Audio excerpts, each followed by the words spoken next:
International Reports. Around the World with the Konrad Adenauer Foundation. Hello and welcome to another edition of International Reports. I'm Eric Olander. The Sahel region in Africa has been in the news quite a bit over the past year. You may have heard about a series of coups there where the military deposed deeply entrenched political leaders in places like Niger, Burkina Faso, and Mali. You may have also heard about how France's long-standing presence in these regions, ties rooted in the imperial era, were upended when most of the countries in the Sahel expelled the French. Those stories all got quite a bit of attention, especially in the European media. But today we're going to take you to a part of the Sahel that doesn't get a lot of attention, but it really should. If you look at a map of Africa and go right to the center, towards the bottom of the Sahara Desert, you'll find Lake Chad. This is an absolutely fascinating region as it sits at the intersection of four Sahelian countries: Chad, Niger, Nigeria, and Cameroon. It's also right there on the front lines of climate change and a major hub for Islamic militants who are creating very difficult challenges for many of the 17 million residents who live around the Lake Chad area.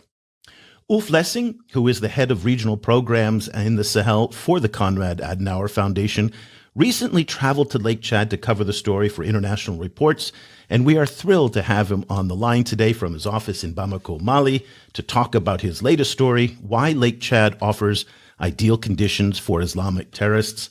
Ulf, thank you so much for joining us today. Thanks for having me, Eric. Before we get into the security and geopolitics related to Lake Chad, maybe you can tell us a little bit about the lake and the region, and that this is a region that has to support, millions of people. Long time ago, it was the world's sixth largest lake decades ago, and it sustained 20 million people through farming, fishing, and trade. But you point out in your report, that's no longer the case. Why? Yeah, I mean, there's, the lake has definitely changed. It used to be really huge. If you look at a map or, a satellite picture that looks at this huge lake, now it's more like a puddle or like a shallow pool. I mean, it lost a lot of, water in the past 40 years. Recently, apparently, water levels have been gaining a bit. I mean, there's several reasons like less rain in the past or, climate change impact. It's very difficult to know the exact reason because the region is so dangerous to travel even for locals. Basically the lake covers, borders four countries, Niger, Chad, that's where I traveled, then also Cameroon, Nigeria. And it's a stronghold of jihadists, Boko Haram, Islamic State, and it's a very remote area, very difficult to reach, and climate change is really, is changing the livelihood. It used to feed a lot of people. Now, because of the jihadists, it's less and less possible to do fishing and farming, and also the weather is changing. You've touched on a bunch of different topics which we're going to dive into. Let's first start with that security situation. So you mentioned that it's become a hub for jihadists. That has affected both locals, but it's also made it difficult for researchers to determine just the extent that the lake has gone down. What is the security situation for civilians there? Why are groups like Boko Haram and Islamic State, why are they congregating there? Yeah, I mean, Boko Haram, Islamic State, they've made Lake Chad their home because it's so difficult to access. It's very remote. It's far away from large cities, and the states are extremely weak. There is an army presence on each side of the border, the four countries, but they don't really control the lake, especially not the interior of the lake. And because of the changing water levels has turned into basically, a series of channels, small islands. It looks more like small islands and canals than a lake itself, and that it's extremely difficult to control. It's a retreat base for Boko Haram and Islamic State. There are sometimes these four countries, they fly airstrikes against them, but they're unable to control the lake itself. So it's a natural retreat and, base to plot the next attack for jihadists. Well, you've painted a picture of the lake as being so small that it's really not a big lake anymore. Do people sustain themselves off it, even if it's at a lower scale than what it was 20, 30 years ago? People still go fishing or harvest on the shores, but say they catch less fish and also they get less out of their land. So it's part of it. The weather changes are dramatic. Sometimes there's a drought. It's one of the hottest areas in the world, and temperatures are rising. So farmlands is going to retreat. At the same time, we have really torrential rain flows. So that makes it extremely difficult to plan anything, when to harvest, when to plant crops, when to go fishing. You never know where the thunderstorm is coming. So these changing weather patterns as a reason, as a result of climate change, makes it very difficult to, for people to keep, depending or making a life out of the sea and the surroundings. And so if it's unpredictable for farmers to plant, given the fact that they don't know if it's going to be too dry or in some cases too wet, what do people do to sustain themselves in that region? They try to make a living, and then unfortunately many also tempted to join jihadist groups, Boko Haram, Islamic State. They're often being forced because these groups control much of the lake. They tell people, if you want to go fishing or harvesting here, you have to cooperate with us. So people don't really have choices. They're forced to make a choice. And, unfortunately, quite a few young unemployed people, then they end up with Boko Haram or Islamic State. So that's a real tragedy. The state hasn't much to offer for these people. They don't want to join jihadist terrorists, but they're kind of forced to do for lack of alternatives. Yeah, it feels a little bit like the old mafia neighborhoods, that if you wanted to operate a business in that neighborhood, you had to pay a bribe to the mafia so that they wouldn't attack you. And it feels in some ways that people here have to, maybe not pay, but cooperate with the jihadists in order just to survive and just to continue their daily lives. Is that really the way it is? Absolutely. So if someone wants to go fishing in the interior of the lake, they have to give a cut to Boko Haram, like a neighborhood mafia. Now you have to share your catch with them. Same goes for farmers who operate in areas controlled by jihadists. So people don't want this, but since the state is too weak to protect them, and there's often also abuses from armies, killing civilians, people then, swallow the bite and work with jihadist groups. I mean, give us a context of how much of the lake. I mean, again, this used to be the 6th largest lake in the world. It borders 4 countries. Do the jihadists control the entire periphery of the lake, or is it certain areas, maybe the side that faces Nigeria and Boko Haram, for example, that the Islamic militants are more prominent and other parts are more free and open? Or is it the whole lake area is really under their control? No, I mean, the insurgency started on the Nigerian side in Borno State, and then that's where they are on their shores. On the Nigerian side, the jihadists are very strong. Also, and that's maybe the main part, they control the interior of the lake. That's a real red zone. There are lots of small islands, used to be like Fisher Islands, who are now controlled. Their bases from Boko Haram and Islamic State, and there are sometimes airstrikes by the 4 countries, but they never can undertake a ground operation and really control these islands in the interior of the lake, which make up the stronghold of the jihadists. Now, is it because of weak state capacity among these 4 countries that they can't take action against the Islamic militants and the jihadists, or is it because it's not in their core interest to do so? This is it seems to be some kind of no man's land in that area. Nigeria's already got its hands full dealing with Boko Haram in its mainland national territory. So maybe it just says, listen, we can't fight them everywhere. We're just going to let it go in a place like Lake Chad. Or is it they would like to do something about it, but they simply don't have the ability to do anything? Yeah, the 4 countries simply don't have the ability. I mean, as you said, Nigeria has a lot of on its plate with kidnappings going up, crime rates, and Borno State, where the jihadists are. Borno State is bordering Lake Chad. I mean, I'm sure they would if they could, because if they got rid of Boko Haram and Islamic State, in the Lake Chad area, then that would also improve security in Nigeria. But it's just the state is too weak. The terrain is too remote. There are no roads. It's difficult for armies to operate, and these natural lake, it's partly looks a bit like a swamp. It's just the ideal terrain for insurgents to hide and stage attacks and then retreat quickly.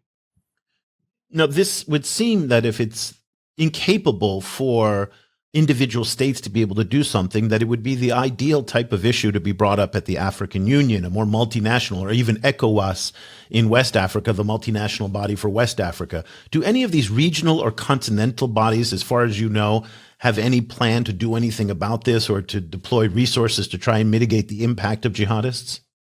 Yeah, I mean, they talk a lot, like ECOWAS, African Union, of doing something. At the end, they lack the means, and there has been a bit of support from Western countries, US, UK, France, giving tactical advice to the four armies. And the four armies, they formed like a multinational group, fighting the GS together. Right now, it's a bit uncertain the future because Chad has asked France to leave. France was the main backer of Chad, has a huge military presence there, and also the four countries are a bit at odds. Niger had a military coup. They retreated from that multinational force. So yeah, unfortunately, there will be less coordination among the four states bordering the lake, and even less international support, which is then good news for the jihadists.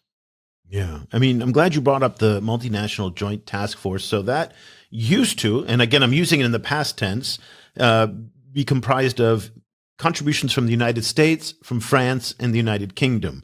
You mentioned France, that, again, the complicated history that the French have in this region, and they have more or less been expelled. And as far as I understand, they're not participating in this joint task force anymore.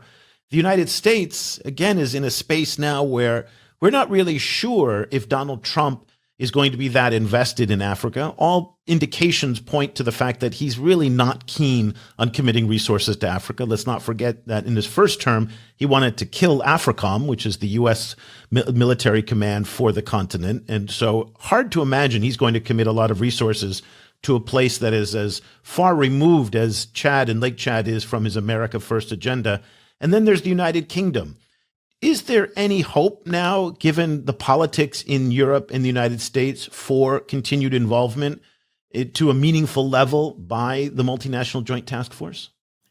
I pretty much doubt it. Like you said, the French are gone, and with Trump administration, they have bigger fishes to fry. And I mean, who cares about this lake in Central Africa? It doesn't affect the United States. I mean, maybe it affects Europe if some more refugees are coming, but. And in the United Kingdom on its own, I'm not sure. I mean, the force was never, the support force, people talked about 10 to 20, soldiers, were giving tactical advice. It was available, but I just don't see it continuing in the current global environment. Also, Chad said they want to do things on their own. Yeah, let's see. But bottom line is that security will worsen at the Lake Chad Sea area. Yeah, and when you were there, what did residents say? What did the civilian population say? Did they want foreigners to be helping there, or did they want more security from the national governments? What were you hearing from people on the ground during your reporting assignment? They want more security and more, efforts from their armies, but they also, this is, it's a bit of a hot topic. There's a lot of, reported abuses that, soldiers force, stigmatize locals, claiming you work with Boko Haram, you work with Islamic State. I mean, yes, that may be true, but people don't really have a choice. I mean, they're forced like a mafia neighborhood gang to cooperate with this jihadist, and unfortunately, that's a problem in the Sahel region in general. And when people are stigmatized by their armies, being labeled as terrorists, whereas they're in reality just civilians who try to make a living. And I seem to recall that there were also problems of abuse among the foreign forces that were there as well. So they didn't necessarily build a rapport with the local people. And did that contribute to maybe some of the resistance that that may have been found on the ground by the multinational joint task force? No, I think the abuses, they were only Oh. from the Oh, national so it wasn't armies, from the not foreign from forces. no, Okay. no. This was more like that technical advice, telling, sharing satellite images, where can you find Boko Haram, the bad guys. That was the type of Western supporter. They weren't really on the ground fighting, just Okay. behind the scenes helping a bit. Now, if we look back, and I mean, again, you laid out a rather dire situation in terms of the environmental impact that drought and flooding is having, that the shrinking size of the lake and how that's feeding then into the Islamic militarism that's kind of rising up around the lake. What do you think needs to be done, and what are local people and other stakeholders suggesting that should be done? Is this a mass intervention from the outside world? Is there more money being provided to the African Union and to national governments? If there was to be not a solution, but some type of remedy for the difficulties that local people are facing in this region, what would that look like? Yeah, I mean, the major challenge is now that with the Trump administration, they, terminated aid, ended the U.S. aid program. U.S. aid was very active in the Sahel, especially in the area of humanitarian aid. So I'd hope that the Europeans are willing to shoulder a bit more and try to, it's not possible to replace all the U.S. funds, but a little bit to ease human suffering. But because at the end, I mean, there's already a lot of migrants, refugees coming. Not necessarily going to Europe, but going to neighboring countries, which then, has an impact on Europe. So hopefully there will be a bit more, engagement also from Europe that we don't forget about this crisis. Right now, there's too many crises going on in the world, and everybody is kind of trying to figure out what Trump is doing. But I hope that at least, the Lake Chad area and the crisis doesn't get completely forgotten, because it's a humanitarian crisis there, and sooner than later, people in Europe will feel the impact in form of more refugees. I'm glad you brought that up, because, again, the key question is, why should somebody, say, in Berlin or in Germany or in other parts of Europe, think that this is important? And given the fact that one of the most pressing issues in European politics today is migration issues and making sure that flows of people don't come, it seems like the situation in Lake Chad is exactly a precursor, a hint of what might happen if these problems go unchecked elsewhere on the continent and in other parts of the developing world, that more people are going to, at some point, if there's no food and no security, they're going to go to where they think they can find refuge. And that is going to be, in many cases, Europe. And so does Europe see, based on what you're seeing, the need to do something about this in a particular place like Lake Chad, given the self-interest that they want to control migration? I mean, Europe is kind of conscious there's an issue in Africa, but I don't think Lake Chad is on the radar, or Chad itself. In Chad has already 1 million refugees from Sudan, a neighbor to the east, where civil war has been raging. And some of them might move to direction, to Niger and the neighboring country, and then try to go up to Libya and to Europe. And we definitely have to bring Lake Chad on the radar. Because as a result of this humanitarian catastrophe in eastern Chad with the Sudanese refugees, lots of aid money efforts have been redirected there away from the Lake Chad area, and then we're going to feel it at some point. Because, like you said, if people are hungry, have nothing to do, and there's no state to offer them any alternatives, at some point they're trying to move on.